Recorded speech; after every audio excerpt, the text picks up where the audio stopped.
So আমরা মাত্র Argentina খেলা দেখা শেষ করলাম। সো আমি ফ্লোরিডা এখানেই থাকি, আমার সাথে ভাই আছে। ভাই কোথা থেকে আসছেন? আমি বাংলাদেশ থেকে এসেছি। আর্জেন্টিনা খেলা শেষ করে আমরা এখন সবাই এখানে দাঁড়িয়ে আছি। হ্যাঁ হ্যাঁ। আর ভাইও বাংলাদেশ থেকে আসছেন। বাংলাদেশে কোথায়? আমি আসছি বাংলাদেশ থেকে, সুদূর চট্টগ্রামের বান্দরবান থেকে। তো ভাই বান্দরবান থেকে আসছে এই খেলা দেখার জন্য, দুজনে কিন্তু বাংলাদেশ থেকে আসছে। আমার সাথে এখানে দেখা হয়েছে, আমরা একসাথে খেলা দেখতে আসলাম। আমার বাড়ি কুমিল্লা। সো আসলে ম্যাচটা খুবই এক্সাইটেড ছিল।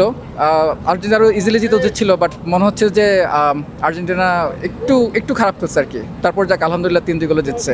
আলহামদুলিল্লাহ আর্জেন্টিনা জিতেছে, এর চেয়ে বড় পাওনা আর নাই। একটু খেলাটা খুবই উপভোগ্য হয়েছে, কিন্তু লাস্ট মোমেন্টে হার্ট অ্যাটাকের মতো অবস্থা হয়েছে। বাট থ্যাঙ্কস, আলহামদুলিল্লাহ আর্জেন্টিনা জিতেছে। Boumous ব্যামোস Argentina. খেলাটা খুবই উপভোগ্য ছিল এবং এটা খুবই প্রতিযোগিতামূলক একটা খেলা ছিল। এখান থেকে আসলে শেখারও অনেক কিছু আছে। এটা আমরা এরকম একটা খেলা দেখতে পেরে খুবই আনন্দিত এবং আর্জেন্টিনার জন্য শুভকামনা। আর্জেন্টিনার নেক্সট ম্যাচের শুভকামনা। আল্লাহ হাফেজ।